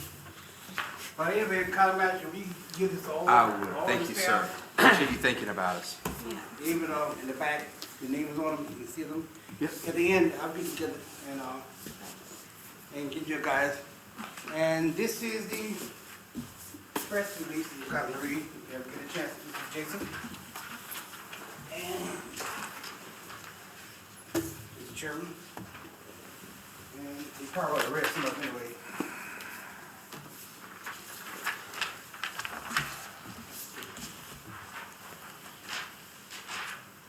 Let me see what I have here before I sit down. I think that's it. I guess I can't say that this virus we have going on here. Everyone knows back in 1918, the virus killed 50 million people, and hopefully we will have it here in North Carolina. So every 100 years it repeats itself. So this might be a bad year, but the only thing we can do now is pray and hope it doesn't happen to any of us. And maybe all that by show some love to everybody in the community and to the world. We need peace and love. That's all I have, Mr. Chairman. Commissioner Sampson. I'd like to say, thank each one of you served on this board. And the great work you were doing, even though we didn't agree all the time. That's what it's all about, agreement and disagreement. But we came up with some things that's gonna help the county, that's what we all are here for. One thing that I was, during this time, that I was really moved by, I saw so many, and not only did the last storm, but storm before last, there were so many people that didn't have anywhere to go. And I have been talking about trying to get the city and the county together to put a place, to build a place together. That's like we worked on that reentry together.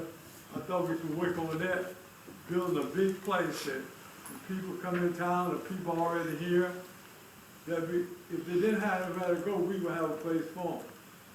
Then I thought about when they had all that crowd down here, and we're talking about getting a place for the dogs and the animals, and it looked like we went out our way to do that, and we never thought about people could be in the same condition. We have a lot of people on the streets right now, we had a lot of people on the streets then, and I think it's time for us to think about people before the tragedy comes. This is the worst tragedy I've seen since I've been here. I remember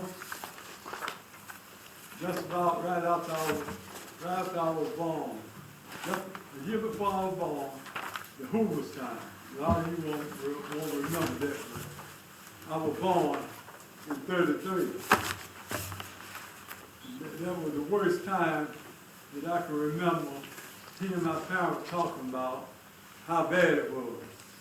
And I grew up in that time, and I saw some of the bad times that I had when my mother was raising me without a father. And that made me realize the hurt that people can go through when they don't have enough to maintain them through life. You go to so many different jobs, looking for a job, and if you were a black man, then you had a tough time finding a job. I went from job to job. That gave me a lot of experience how other people feel, and how people could talk down to you, and would nothing be done about it. And I realized these things happen. I didn't want this thing to come back to us again. Now we have this time that come now that people are really having it, not only having it bad, but people are dying. And they're dying fast. And I know I had several family members to die, and I've been to the funeral. Now I can't say they died from this disease that's going on around here, but they could have. Because if you don't have testing, you don't know where you got it to know. Unless you get real sick and then you have to go get tested. So I think we should prepare for these things as close as we can. Think about people before it's too late. Now, I'm doing good now, so I'm not worried about anybody else. But coming up and walking this walk, and realizing that the only one I had really decided to kind of look forward to was the Lord and Savior Jesus Christ. And I kept him in my forefront. He was my idol. Because I tried to follow the things that he would tell me to, and follow the things that other people were facing, that if I ever would do any better in life, that I would remember these things. And I remember some of the things that people are going through with now. How people that were working and now they don't have a job. They've been laid off. They're not getting paid during this stimulus. Now we got to get food to give to these people. So we're too big a country, too rich a country, that have to worry about people being hungry. I know we say the people that's sorry, they don't want nothing. A lot of people are sorry, but we can't use that as an excuse. I know my scripture tells me that we got to help those that can't help themselves. And I try my best to do that. And I don't worry about, sometimes I do, I ain't gonna tell that. Sometimes I worry about people not doing what they can for themselves. And it hurts me when a father leaves the children lacking. And they don't want to take care of the family, and you had to put them in jail to take care of their own family. That bothers me. But I'm just hoping that during this time that we're going through it now, we will think about some of the same things, because some people are really in bad shape. Some people are so sick they can't get a doctor to go to. I happened to be in a doctor's office one day, and some lady came there, and she said he was about to burst over. And I know about pain, because I had so much hurt, and I had the toothache. And my wife was sitting there, so she knew a person that she could send them to that would help them. Because the doctor we were to at that time, they wasn't taking no patients that didn't have no insurance. Now imagine some doctors now don't take patients unless they have insurance. But that's why we have to pick up the slack and try to help people. I know we got social service and we got the health department, but we got people don't even know how to receive help. They got to get somebody to go with them. Some of them is afraid, and some of them don't want you to know they don't know how to receive help they won't have. But I hope we just think about these things during these times and try to come up with some idea how we can help the people that really needs help. Now, we can quickly put them in jail and take care of them, in prison and take care of them.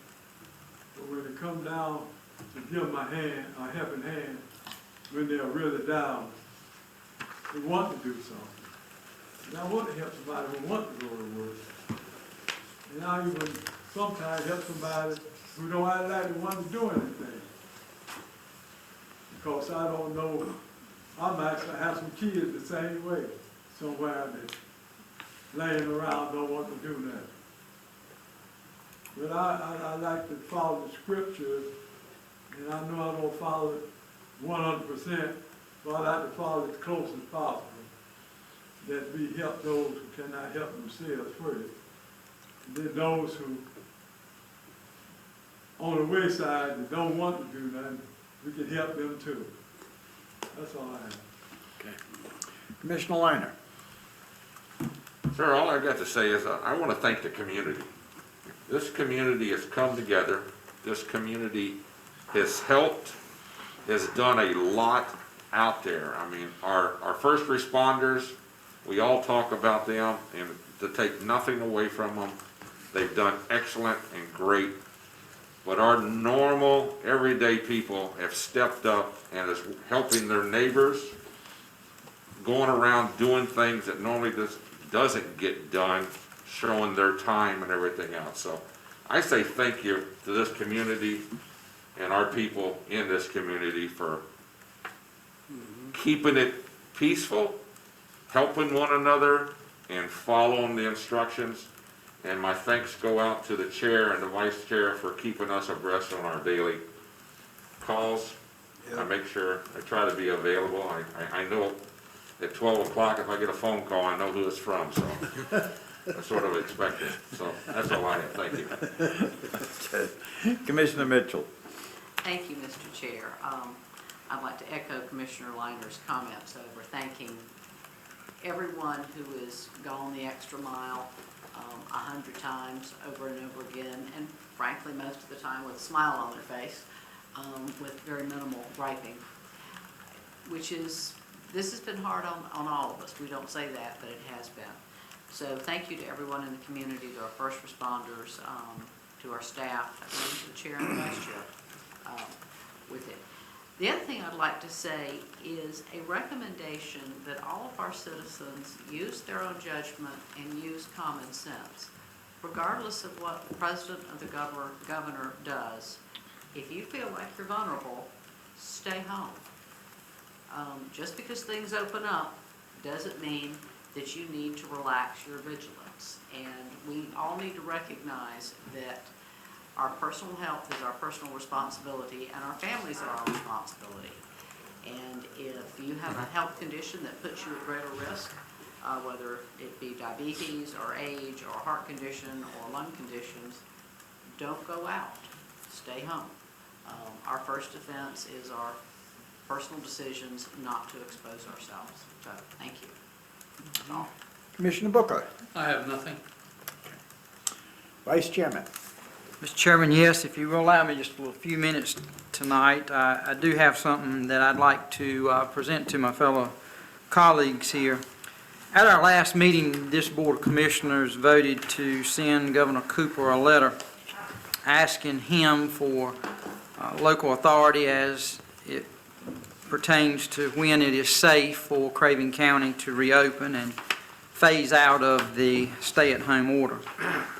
In that letter that we sent to the governor, we gave a list of reasons why we felt that it was crucial that our county have that authority. I won't go back over those. You know what they were.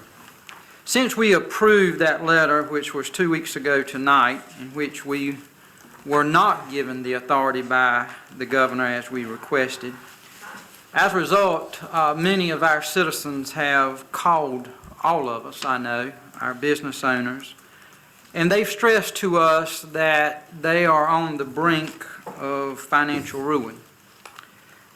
They have reached out to us as their elected servants here in Craven County asking for help. Our local economy continues to deteriorate along with lives being destroyed because of the restrictions that we have in place, the continuation of them, because many of our businesses here in Craven County have been deemed non-essential. Chairman and Mark and myself, we, as all of you, that as we reach out to you, we've talked on a daily basis. And from our conversations, you know, we have felt somewhat helpless as citizens have reached out to us asking, what can you do as county commissioners? And I know all of you feel the same way in my conversation with you. Many of you have been interviewed by different media outlets, and you've expressed that frustration, and I've heard you. And I thank you for speaking out on behalf of our citizens. So as a result of all these conversations, the chairman and myself decided that we would reach out to several surrounding counties and talk with them about what might be able to be done as a region. And as a result of those conversations, a letter has been developed. And tonight, 8 county board of commissioners have this same letter that, if the chairman will allow me, I will read to you. But they are considering it tonight, just as I'm going to ask you to consider this letter. To ask Governor Cooper once again for the authority as local governments to make that decision of when we might reopen. And before I read this letter, just let me say this. We none know what he's going to do come to the end of the week, of whether he's going to lift this stay-at-home order. But if you look at the phases that he has, some of our businesses potentially could not open for another month, maybe 2 months, to full capacity. And I think all of us, what has been shared with us by these business leaders, are we will not survive. We will not survive. So, Mr. Chairman, if I can, I will read this letter. I think the county manager has passed it to each of you, and it says, the Honorable Roy Cooper. Dear Governor Cooper, this letter serves to represent the desire of a group of counties in central eastern North Carolina to reopen our local county economies to avoid any further damaging effects caused by Executive Orders 121 and 135. We appreciate your leadership thus far related to COVID-19 pandemic. Many of the decisions you have made saved lives and helped flatten the curve in North Carolina. Like you, we have had to make difficult decisions that have been challenging and have changed the lives drastically for many of our citizens. These orders have placed an extreme economic hardship on our local county economies. We no longer can sit idle, as these orders cause vast economic despair and irreparable harm to our small businesses and citizens. As a region, we ask that you authorize local control of decision-making in regards to a phased reopening approach to local county governments. We know this is the best methodology to ensure that local data, metrics, and expertise are used in local decision-making. We request that you repeal Executive Order 135, better known as the stay-at-home order, and the subsequent phased reopening approach, and allow local county governments to individually determine the process and timing of any needed local restrictions. Eastern North Carolina has faced significant challenges over the last 4 years as a result of devastating hurricanes that have caused personal property loss and strain on our local economies. Hurricanes Matthew, Florence, and Dorian changed fundamentally how our local economies function. Each of our counties have seen small businesses fail, citizens lose their jobs, and families struggle to make ends meet. We continue to work in partnership with the state of North Carolina to rebuild our communities after these disasters. To this date, each of our counties is still challenged with finding normalcy in our local economies and the massive task of achieving long-term recovery.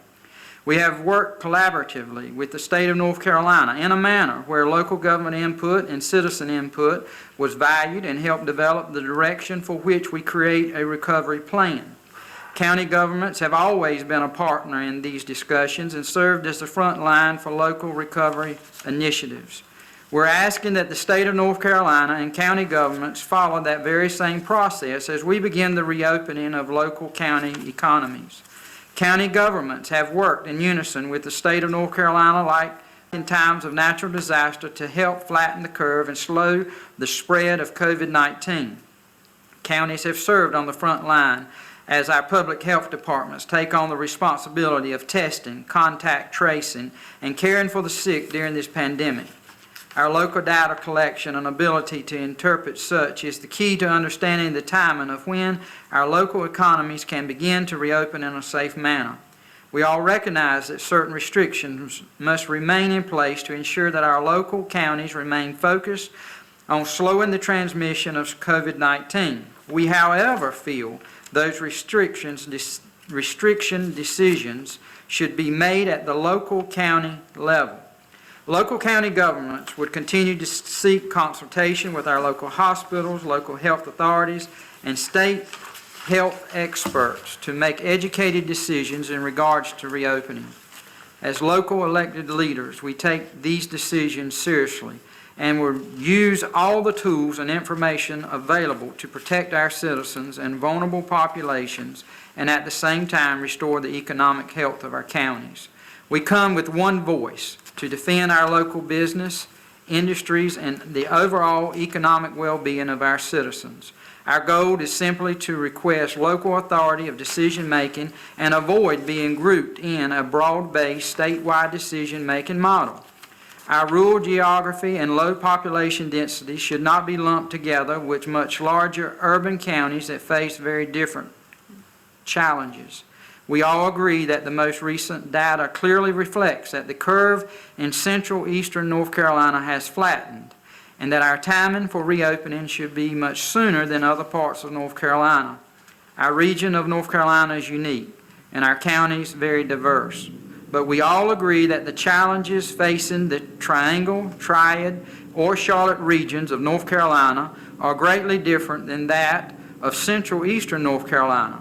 By allowing for local authority, you are allowing parts of North Carolina to move forward towards regaining losses of our economies and not hindering our long-term recovery efforts, not only from COVID-19, but the devastating hurricanes which have affected our region. We want eastern North Carolina to prosper again, and to do so we need your help. By empowering county governments with decision-making authority to make determinations locally to reopen in our economies, we can bring some normalcy back to our citizens.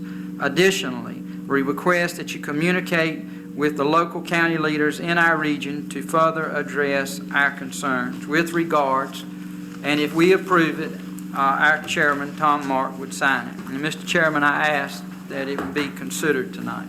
We have a motion. So moved. Second it? Motion and a second. Discussion. Being no discussion? Yes. Mr. Chair, I want to clarify something for our citizens that I think gets overlooked when we discuss small businesses are struggling financially. Each of those businesses employs 10, 20, 100, 200 people. If those businesses close, if they go bankrupt, those 10, 20, 100, or 200 people lose their jobs permanently. I don't want it to come across that we are more concerned about businesses than we are than the people who work there. My concern is that if these businesses go bankrupt, if they cannot survive, that hundreds or thousands more people in our community are no longer going to have a source of employment or income or the ability to feed or house their families. And I think that's critical. Thank you. All right, we have a motion, we have a second. Being no other discussion? I'd just like to say, I've been watching this disease, how it's been killing so many people. And how most people that are dying has not even had a test. Because they don't have the equipment to give tests to see do they have this disease. And I notice a lot of people, when they walk in the street, a lot of them, they don't have, a lot of them don't have no respect for you. They'll come right there and get right in your face. You don't have a mask on, you just jeopardizing your own life. That's like death when this disease be blowing in your face and you contact this disease. And you don't have many people that survive this disease yet. So I looked at the governor, I looked at the Como in New York, and looking down nights and days. How people continue dying. And I look at the homes, these rest homes, where people die in these rest homes. And a lot of times you don't even know how they don't check them out because they haven't tested them. All they do is bury them. And sometimes they don't bury them, they leave them out there in trucks or cars, and the people out there. And their family can't go see them once they go to the hospital. And in these homes, they couldn't go see them. So I'm a little upset there, so the way people are being treated and the way that they're just letting these people die slowly. A lot of people die slowly in these homes around here. And I have spoke about this several times before, how we need more help in these homes and more people going there and inspect these homes. And with this disease coming, it's already here and don't look like it's gone nowhere pretty soon. And the more you over up, that's like a Florida over up, and a whole lot of people died that same day on the beach. And it's a critical decision that's being made. And we are all in this together, because I can help anyone in here. Anyone anywhere. That's all I have. Any other discussion? Being no other discussion, all those in favor say aye. Aye. Aye. All those not in favor say nay. Nay. 2 nays, majority have it on the ayes. The letter will be sent. Thank you. Do you have anything else? The only thing else I would add, Mr. Chairman, Kursama will be presenting their budget for public review. There will be a public hearing on it next week, but the rates are supposed to stay the same as projected. They're not to increase. And then the airport update, I've been sending out some information that's been sent from the airport. Andy's doing a great job over there, and our chairman, Meekins, in keeping us informed. I shared with you that we were down 95 to 97%. That is just hard to fathom. But Andy did report last week that our numbers had up to about 312. We were the week before at 217 that came in. So he's hoping that they will continue to move up. And just for clarification, we had received notice that they got 18.7 million initially. Well, they went back, the federal government, and looked at the way they gave that money out, and so they have gone back and reappropriated some of these funds, and they're going to receive 14.7 now. Still a substantial amount of money, very thankful for it, but it is $4 million less than what had initially been released. That's all I got, Mr. Chairman. Thank you, Mr. Vice Chair. There was a rumor that the Havelock bypass wasn't going to happen, was not going to be funded. That was not a true rumor. Havelock bypass is going to be built and continued. Also, Highway 70, James City, and the 5 interchanges, excuse me. 5 interchanges will also be carried out, as that is being funded by a bond, so that there's no problem with those two. On Highway 17, there's going to be a lot of delays, and I'm not going to get into all the delays tonight. I received a email from Mark Finlinson, I believe you all did, and basically there is quite a few delays there. So I'll get into that at another time. I've asked all the commissioners, as far as the conventions, if we have conventions, only to go to one convention, to keep the budget as lean as we can. I would like to thank this staff, and especially our employees, because they really are doing one heck of a job. And they're doing it, and they're happy doing it. They want to do it, and that says a lot for the people that work for us.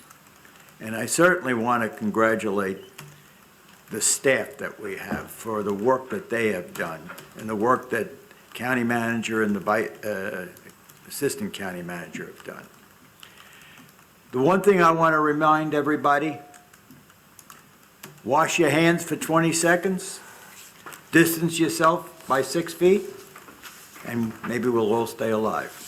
Thank you. Mr. Chair, I have one question. I disagree with, on the one convention you go to, because I signed up, recently to go to all of them. And that should be my decision where I want to go to one or not. Well, I think that's something you should take up with me privately. I'm asking that because we have people out there that are not in good shape, that Johnny's talking about sitting out on the street and people not getting fed. And I think for a county commissioner to give up, to go to a convention is not that important. I disagree. Well, you can disagree. You can take that up with me All right. in a private conversation. Mr. Chairman, I make a motion that we adjourn. Second. All in favor, say aye. All right.